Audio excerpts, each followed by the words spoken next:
Баршаңызға сәлем. Таңғы асқа оңай жасалатын хачапури дайындаймыз.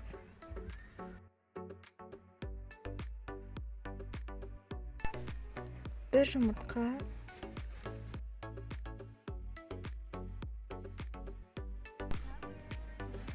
кішкентай қасықпен жартылай тұз саламыз. 200 грамм сүт құямыз да жақсылап араластырамыз.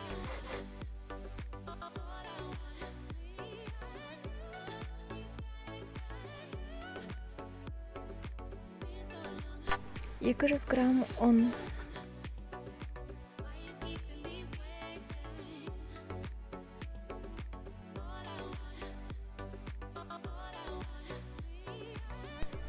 бір шай қасық разрыхлитель,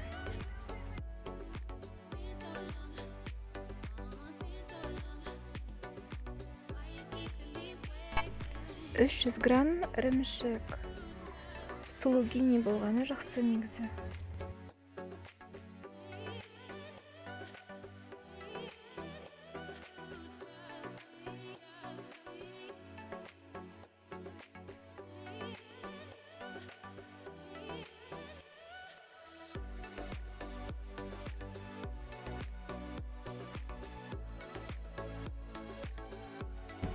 Қоюлығы видеодағыдай болу қажет.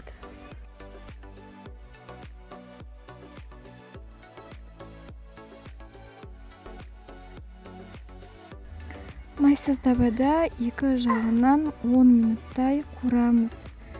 Және де қақпағын жабуды ұмытпаймыз.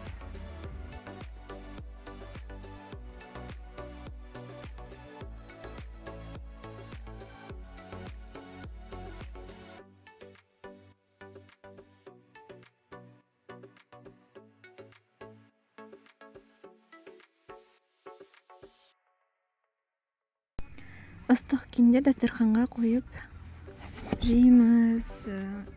Өте дәмді болып шығады. Астарыңыз дәмді болсын.